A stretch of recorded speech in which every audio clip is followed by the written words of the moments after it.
Et bonjour à tous, aujourd'hui on est samedi, là je vais bouger un petit coup, mais avant ça je voulais vous parler de ma lecture que j'ai terminée hier. Oui, je suis dans ma salle de bain, la flemme de me poser parce que je vais partir. Juste vous parler par contre, très envie, de ma lecture que j'ai terminée hier. Je vous en ai déjà parlé. J'étais en train de lire ceci, donc les perles noires de Jackie O de Stéphane Carlier. Belle couverture, agréable à lire au niveau du livre, au niveau du format, de la légèreté, du machin. C'est où? C'est au Cherche Midi. Donc très agréable pour ça aussi. Et du coup, j'ai beaucoup aimé. Ça nous promettait une comédie irrésistible. L'élégance de Billy Wilder, je sais pas, la drôlerie des frères Cohen. Et c'est ça. C'est pas hilarant, mais c'est très marrant, c'est pointilleux, ouais. J'ai adoré, c'est bien une comédie, j'ai ri.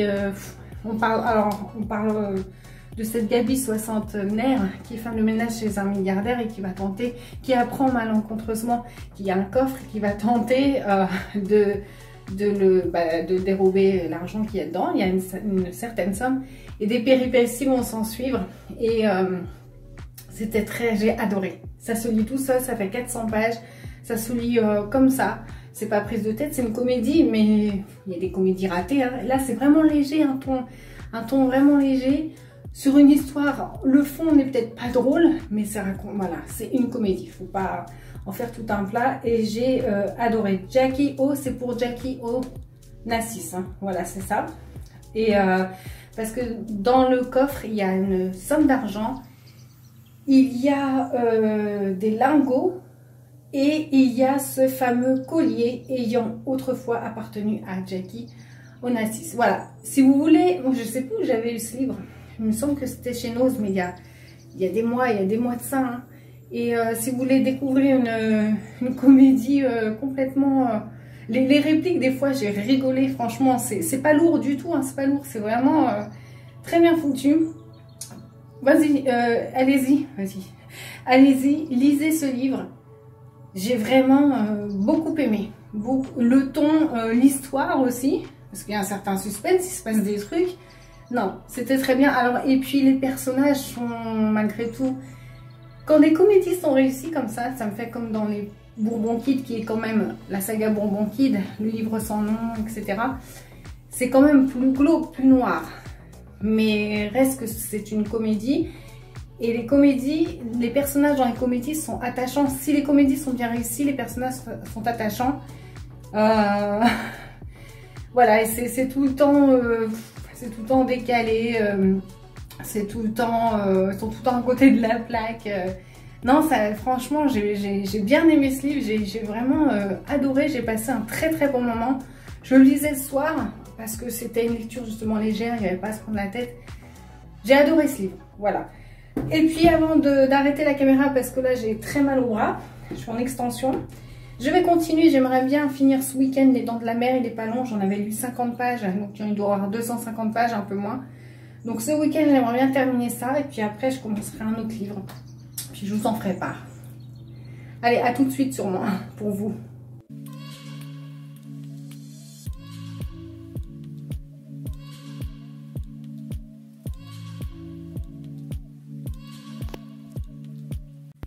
Bonjour, aujourd'hui on est lundi 9 août, quelle date?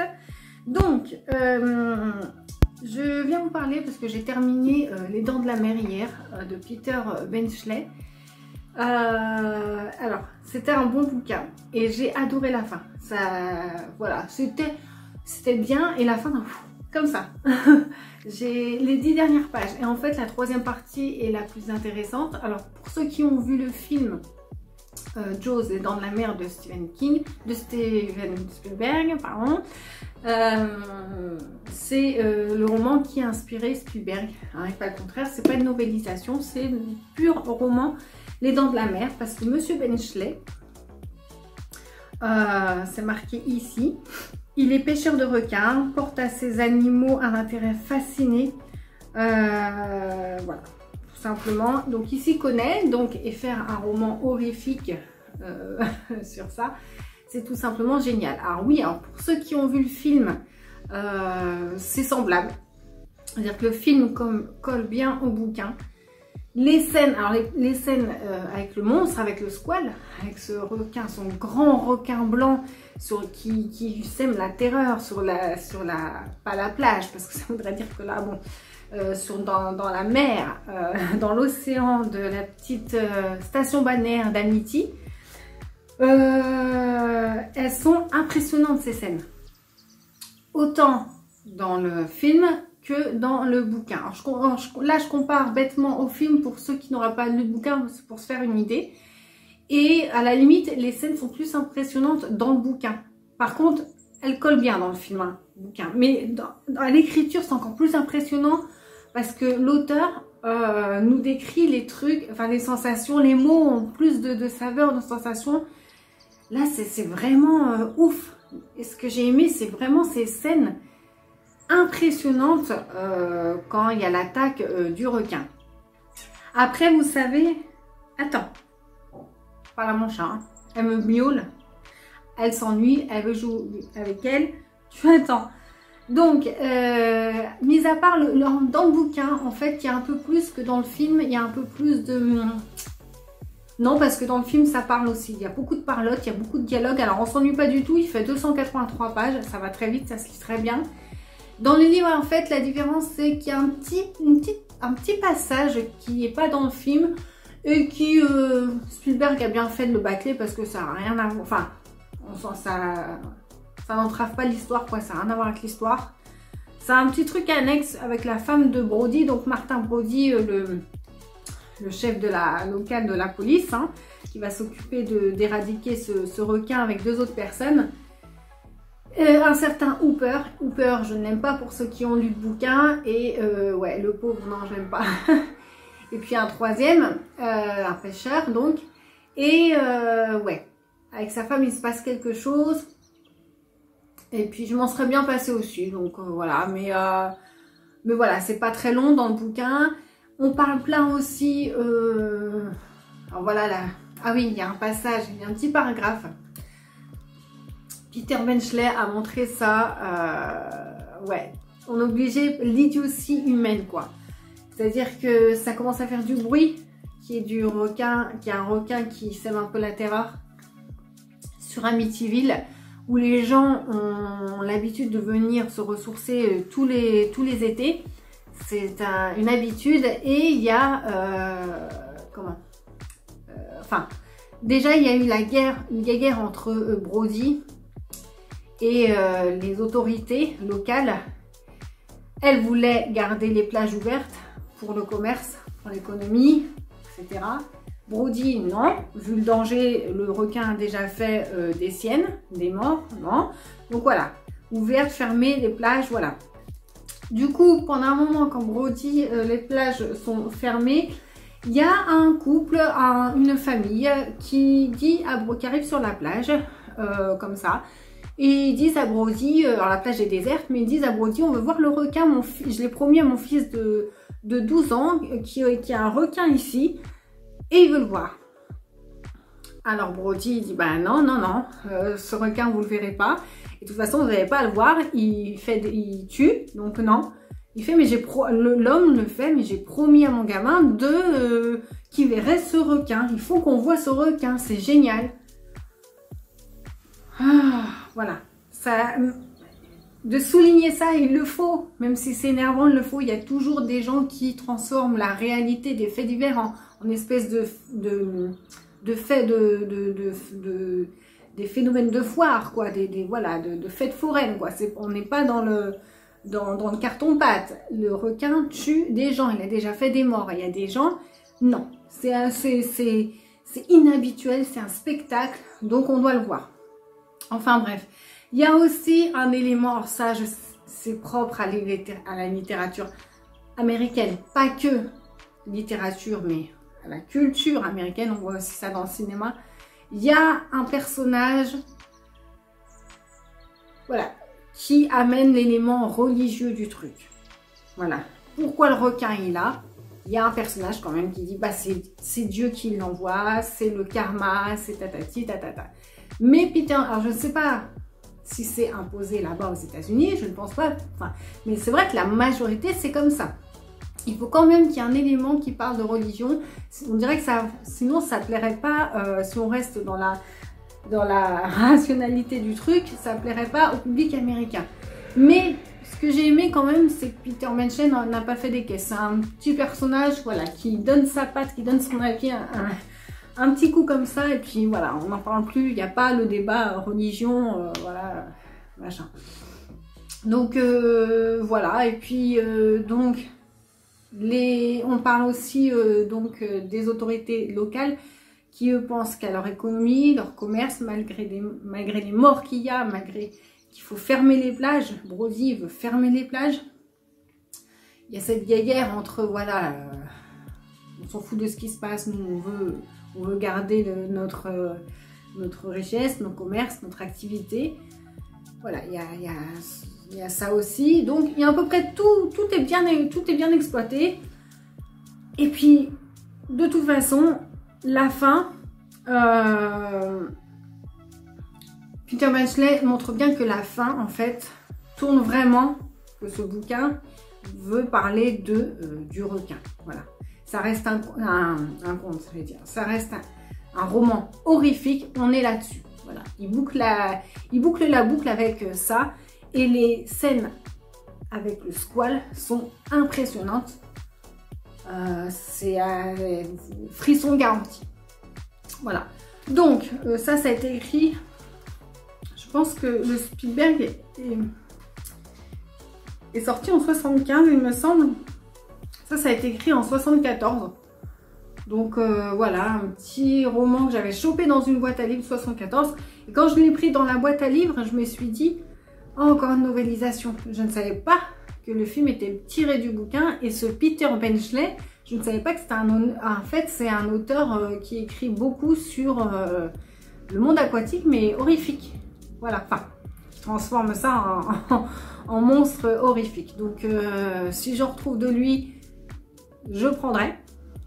Parce que j'aime bien le thème. Et puis, ce bouquin était sympa à lire. Franchement, le côté horrifique, ouais. Parce que là, je vous ai dit tous les thèmes qu'il y avait autour. Mais ça reste un roman horrifique. Si vous voulez du sang et tout ça, vous aurez votre compte. Voilà, c'est le principal. Et l'auteur l'a bien montré. Donc, voilà.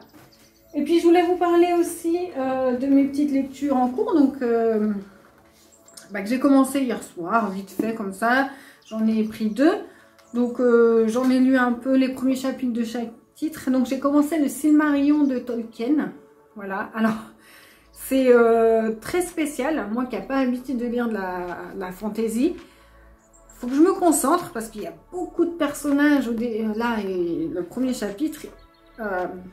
Tolkien nous présente tous les personnages et il y en a beaucoup et puis avec des noms, voilà, avec des trémas, des machins, faut retenir. Les prénoms sont asexués, c'est-à-dire que faut retenir aussi que lui c'est un garçon, elle c'est une fille. Les prénoms, on n'a aucune référence, faut vraiment. Mais j'aime beaucoup le départ, l'univers, l'ambiance et je me mis en story.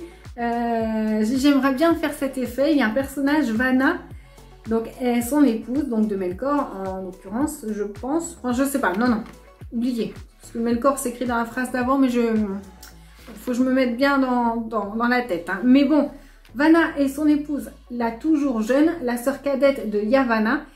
Les fleurs se dressent sur son passage, elle souffre sous son regard et tous les oiseaux chantent pour l'accueillir. Oh, ça serait sympa que ça fasse ça quand on se promène. Donc voilà pour le Silmarillion. On parle là des origines de cette terre. Le premier âge du monde, comme il dit. Sur les riches terres du milieu règne la paix et l'harmonie entre les demi-dieux, les elfes et les hommes. Il y a donc Melkor que je vous ai parlé là, va s'avérer, il va un peu diviser ce monde tout seul parce qu'il va partir, il va être seul contre tous. Voilà, tout simplement. Si j'ai bien compris, si vous l'avez lu, vous me dites si je me trompe. Ils émettent des sons. Cette terre émet des sons et ils peuvent rendre visible la musique. En fait. Voilà. une espèce de halo lumineux, etc. Donc j'aime beaucoup pour l'instant, mais je suis encore fébrile pour vous en parler, c'est le début, et il faut que ça se mette en place dans la tête. Pour l'instant, j'aime. Et puis je suis toujours en train de lire, donc, enfin toujours, j'ai commencé Ramsès, mais pour le coup c'est le tome 4, donc de Christian Jacques, et là c'est la Dame d'Abou Simbel. J'ai enlevé la couverture pour lire, ils sont jolis aussi comme ça. Donc bah voilà, là j'en suis à 60 pages, et voilà, c'est Ramsès quoi. Je ne vais pas vous faire un truc parce que bon, c'est un tome 4, mais j'aime beaucoup. C'est toujours la guerre entre les peuples. Et Ramsès essaie de combattre tout ça avec sa gentillesse légendaire. Donc voilà pour mes lectures. Et puis bah, je pense que c'est tout. Oui, je reviendrai vous en parler quand j'aurai terminé. Mais j'ai commencé la trilogie au niveau de Netflix. La trilogie Fear Street. Si vous connaissez Fear Street. Alors il y a 1994, la partie 1, il y a 1978, la 2. Donc j'ai regardé ces deux-là. Il me reste la troisième, donc le dernier volet, le 1666, donc les origines. Et donc voilà, pour ceux qui ne connaissent pas, Fear Street, c'est un petit film, ce sont une petite franchise d'horreur. Horrifique, donc slash movie, des slashers, adolescents. Donc voilà, le premier on est en 1994, donc déjà ça m'a fait plaisir, il n'y a pas de portable, il n'y a rien, il y a les fameuses sonneries de téléphone à la Scream, les vieilles, les anciennes sonneries de téléphone. Voilà, on est dans la petite bourgade, on va dire, américaine de Shadyside. Son concurrent, c'est ceux qui habitent à Sunnyvale, pas loin de là, parce qu'avant c'était une ville, si j'ai bien compris, entière, il y a une division. Et du coup, ils se détestent les uns les autres. C'est la guerre entre les deux clans, que ce soit dans le premier volet ou dans le deuxième volet. Et donc là, Shadyside, c'est lui, un espèce de tueur en série, un slasher qui tue tout le monde. Et voilà, ils vont apprendre... ouais, si je vous le dis, parce qu'ils vont apprendre en fait qu'il y a une malédiction. Et à la fin du truc, ils rencontrent quelqu'un, je ne vous dis pas ce qui s'est passé, bien évidemment, et ce quelqu'un va les amener à qu'ils écoutent son histoire, et elle a vécu les événements semblables, mais en 1978. Donc ça c'est donc on arrive dans le deuxième film où ça se passe en 1978. Les deux sont égaux, les deux films. Alors, ce qui est bizarre, c'est que c'est gros cliché, c'est américain, c'est gros cliché, même invraisemblable, il y a des trucs, enfin, c'est vraiment, il y a même des trucs qu'on s'y attend, il n'y a pas de surprise, alors c'est divertissant, mais vous voyez, gros cliché en termes de jumpscare, de machin, mais en même temps, c'est très singulier, je crois que, je sais plus de qui c'est, par contre, alors je vous ferai un débrief en complet quand j'aurai fini, quand je me serai renseignée, etc. J'ai pas encore regardé, mais le mec qui a fait ça, il a inventé un petit truc. Même si c'est du déjà vu, il y a un petit univers quand même, Fear Street, qui est sympathique. On aime bien regarder quand même. Ça se laisse regarder, sinon j'aurais pas continué. Et non, j'ai bien aimé. Voilà, un bon divertissement, amateur du genre, je pense que vous aimerez. Voilà. Oui, c'est ça ce que je voulais dire. Tout est cliché, enfin on sait, c'est même, enfin ça pourrait même une série B quoi. Mais je vous dis, une bonne série B, ça passe, voilà.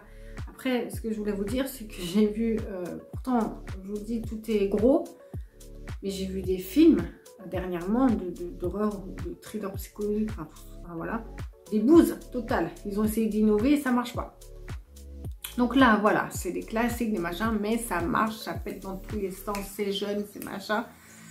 Donc Fear Street, ouais, je le recommande. C'est divertissant, c'est vraiment du cinéma popcorn. Voilà, bon, je vous laisse là pour aujourd'hui, je pense. Puis je vous prendrai, quand je reprendrai les trucs, quand j'aurai des trucs à vous dire, quand j'aurai avancé dans mes deux lectures.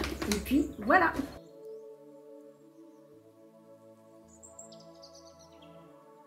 Hello tout le monde, on est mercredi 11 août. Alors, j'ai des choses à vous montrer, mais ce sera dans le prochain vlog. Ce sera donc parce que hier, je suis allée chez Nose. Il y a un gros arrivage à l'heure où je vous parle de bouquins d'occasion. Donc filez, ça vaut le coup, il y a des gros bacs.